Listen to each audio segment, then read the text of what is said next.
Right, so you would see the beautiful clouds. I'll just show you that, the beautiful clouds. That's what the whole title was all about, and then the postcode. So anyway, we'll move on. This is what. And I can't see anything at the moment, so I'll just listen and just say my bit when I hear.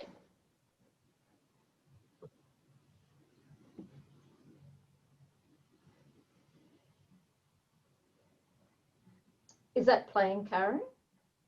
It's playing for me. Anyone else? It's not playing for us. So Helen, I think we may move on and just get Shannon. The main part that people will gain from today will be Shannon's section. Yep. So we might move on to. So what you're not hearing is we flash back to Scott Morrison's talk way back in March, which was actually our second week of the term.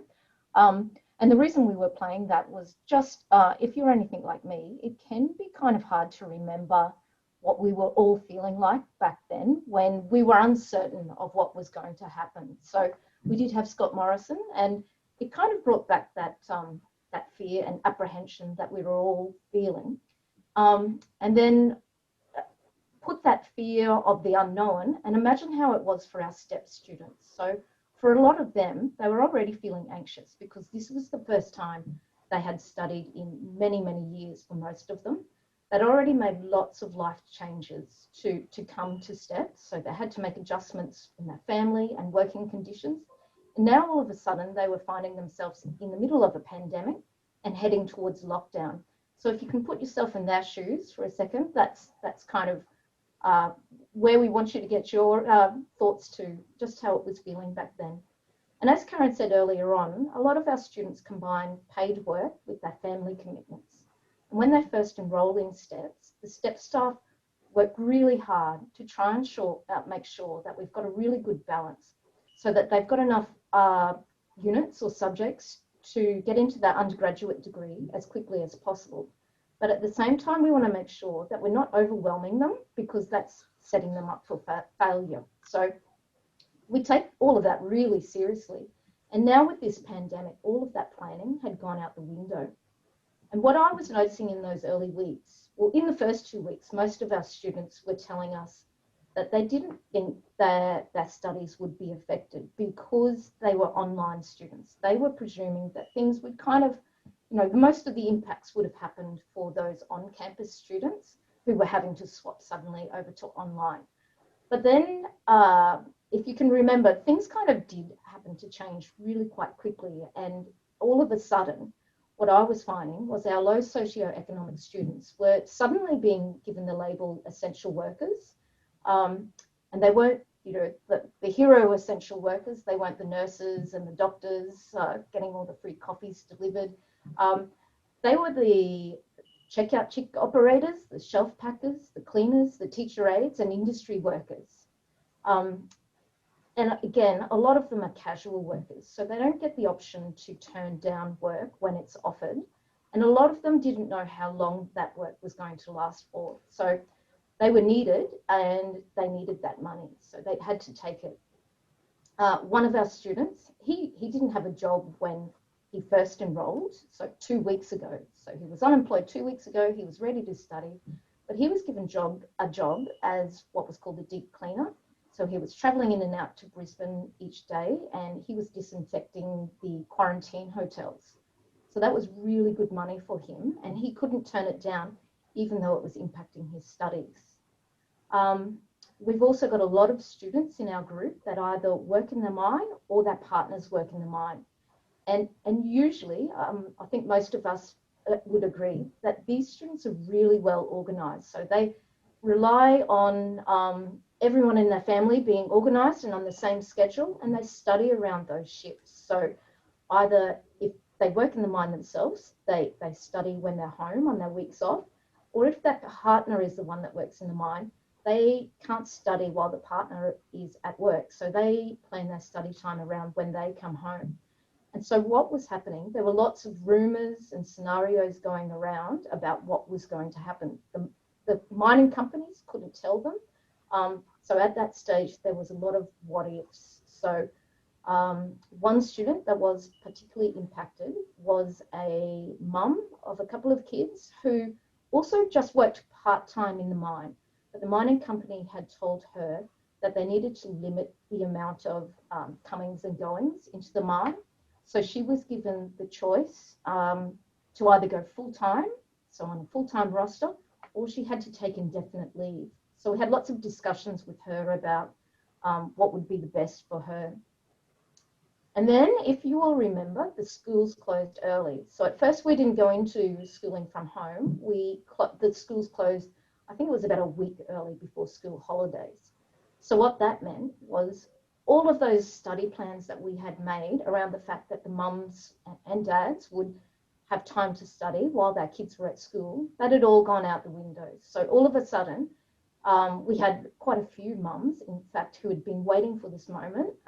They just sent off their last child into prep.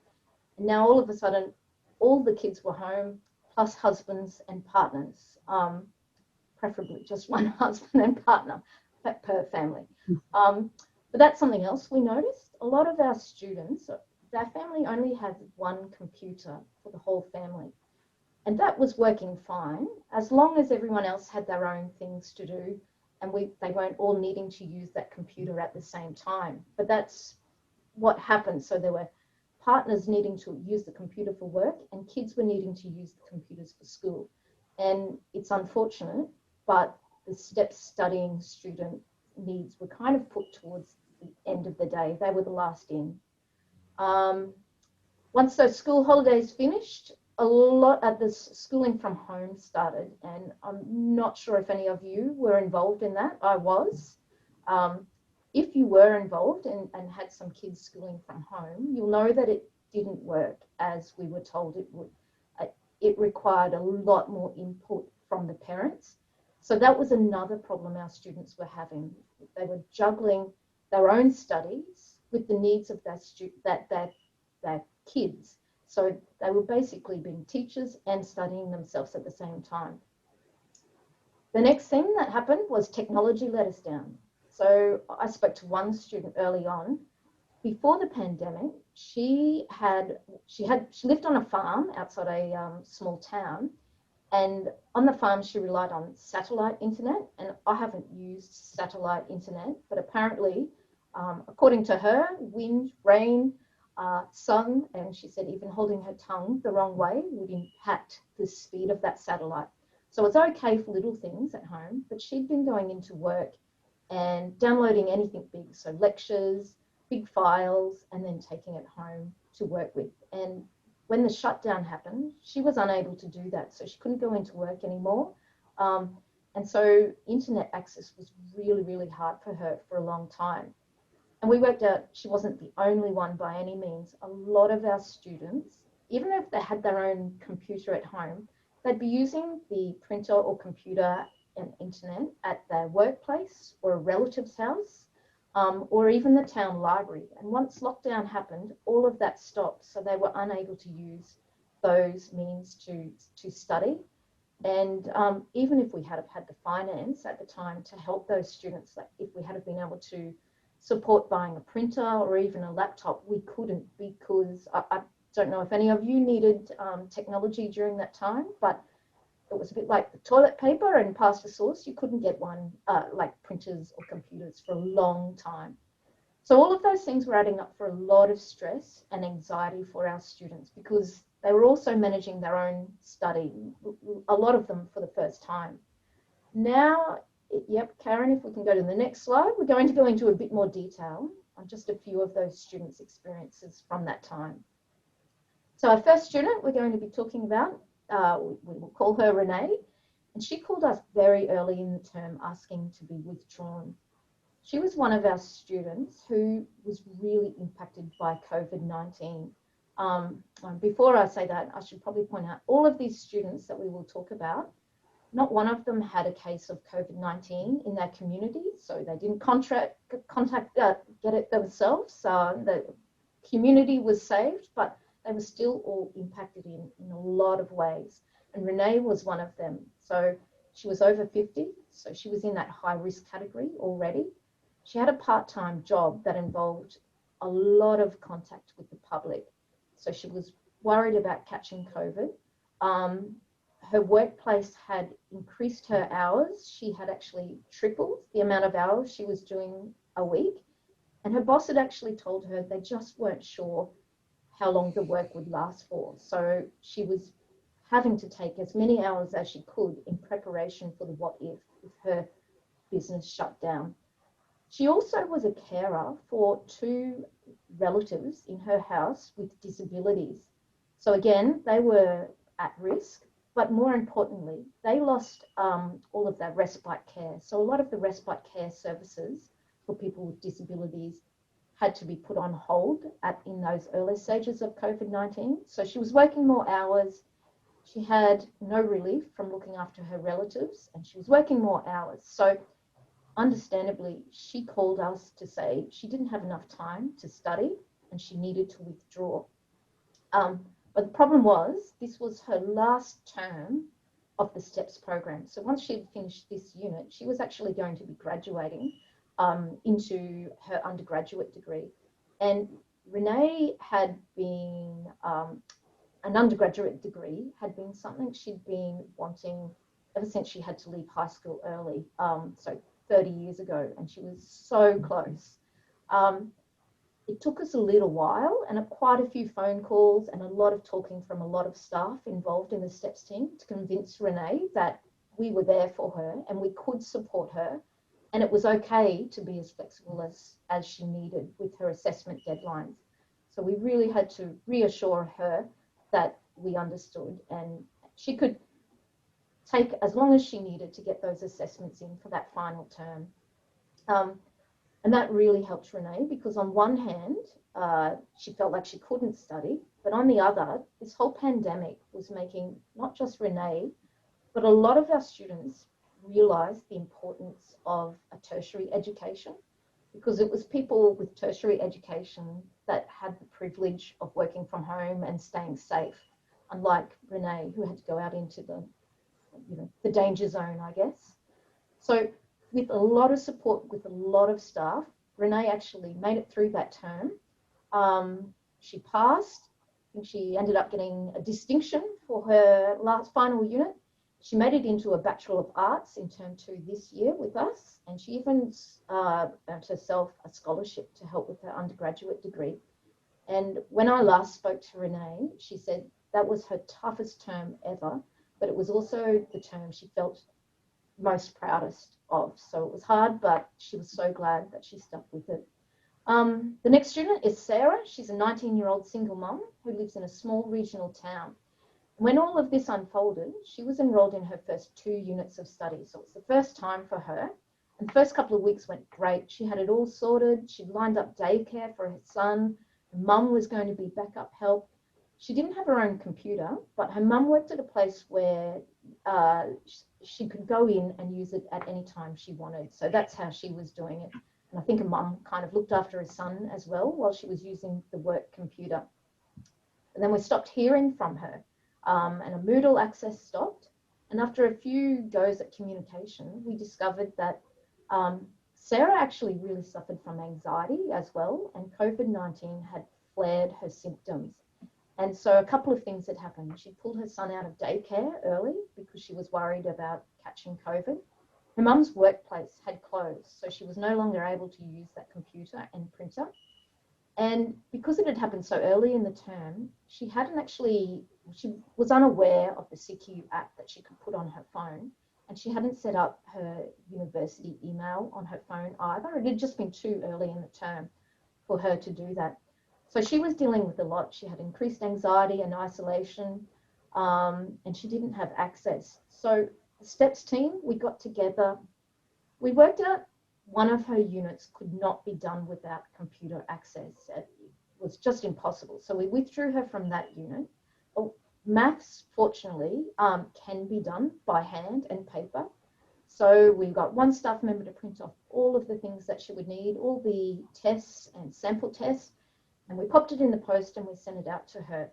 And she was able to work on that math unit herself in her own time. And when her mum's workplace opened up again, she was able to submit all of those assignments. So we had a which one? So Sarah actually did really, really well with that term. She ended up getting a HD for maths. And again, at the end of the term, she said she was so glad that we kind of did push her to keep going because it had given her something else to focus on rather than COVID-19. So yep, Sophie lives in a regional town and she lives about 5 hours drive from the mine site that her husband works at.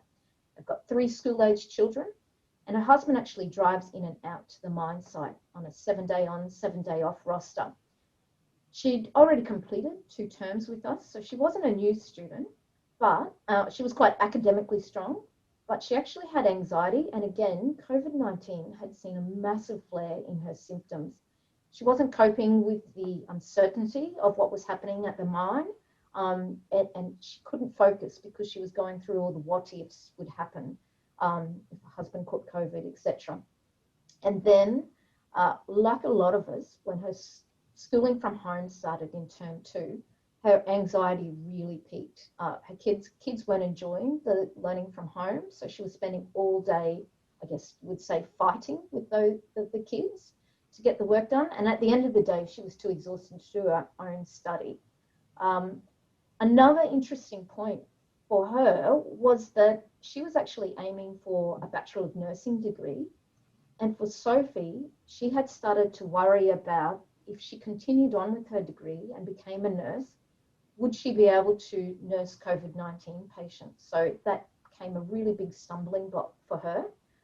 We linked her up with our counselling services at CQU, and it would have been great for her to finish the term, but at the end of the day, her mental health was more important. So Sophie decided to withdraw. So at the moment, she's not doing STEPS, but I do still keep in contact with her, and she does intend to come back, hopefully term 1 next year, but she's not going to be doing a Bachelor of Nursing. She's realised she needs to move on.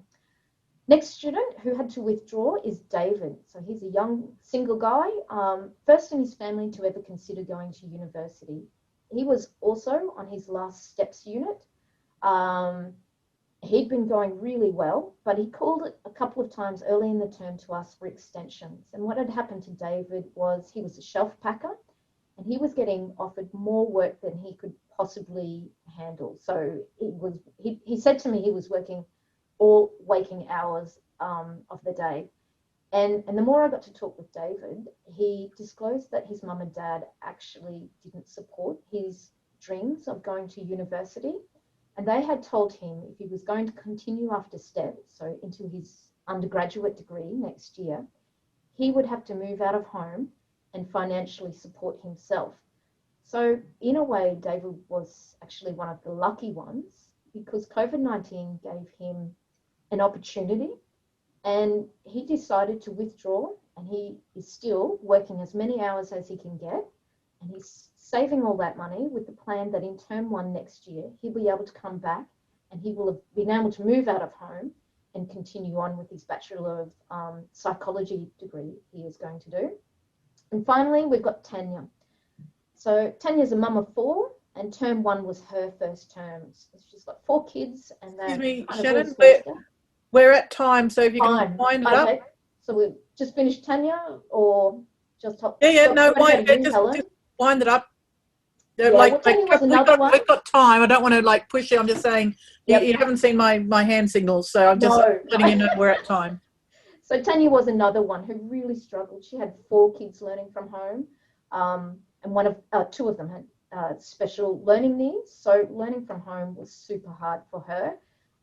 She actually didn't need any academic support from us, but what she needed was a lot of reassurance. So a lot of phone calls from me, and just a lot of debriefing at the end of the day. So she ended up with 2 distinctions that term and is aiming for 2 high distinctions this term.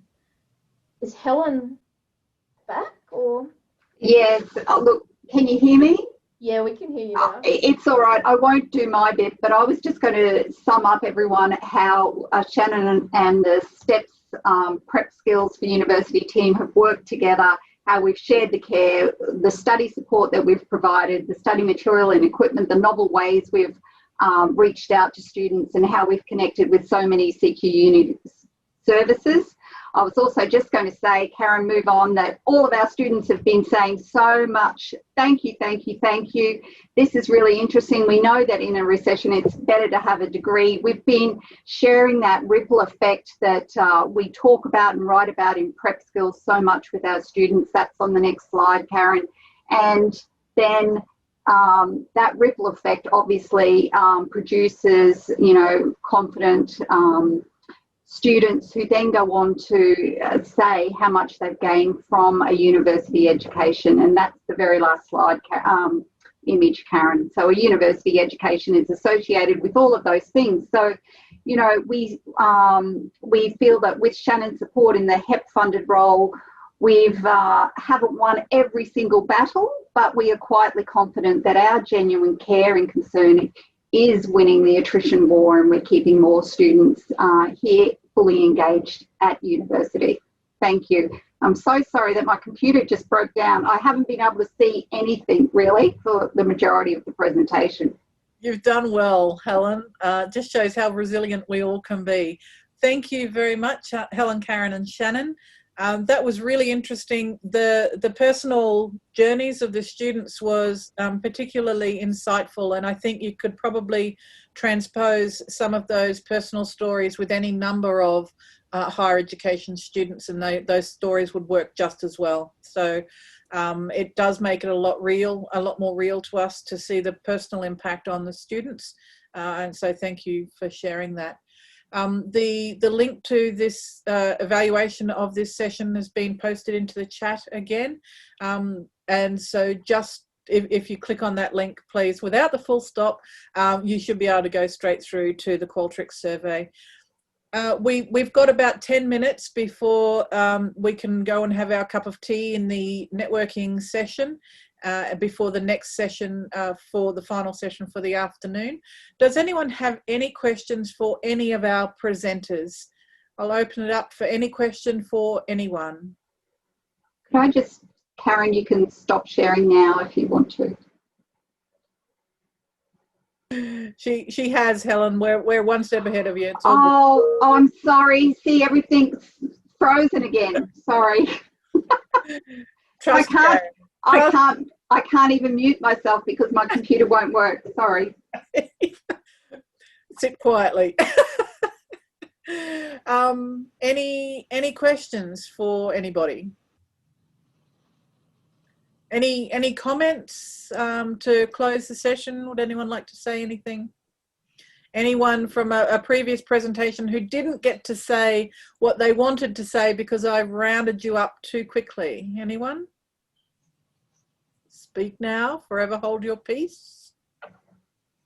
I just wanted to say thank you, Celeste and the team, for organizing this conference. I mean, this is the beauty of technology, you know, and although students have struggled with some aspects of technology, we've seen that at least education and all of these things are possible thanks to technology nowadays. So thank you. I look forward to listening to the recorded sessions that I can't attend.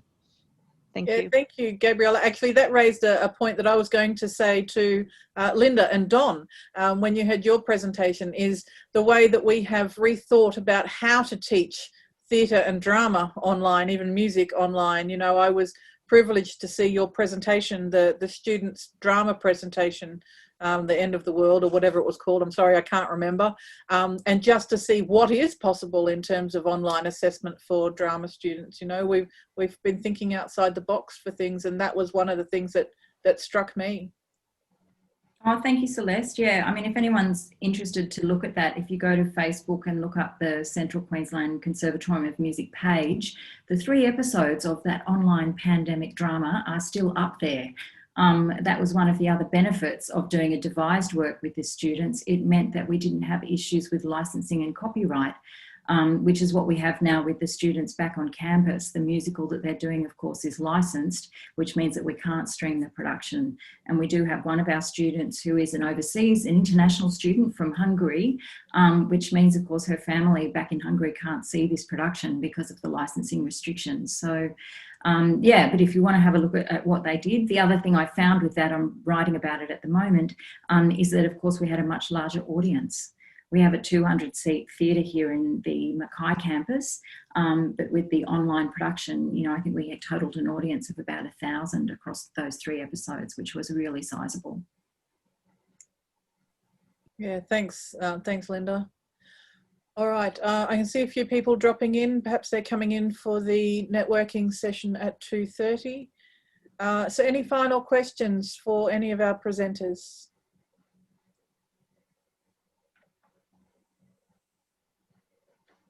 All right, I take that as a no. Thank you, everybody. Much appreciated.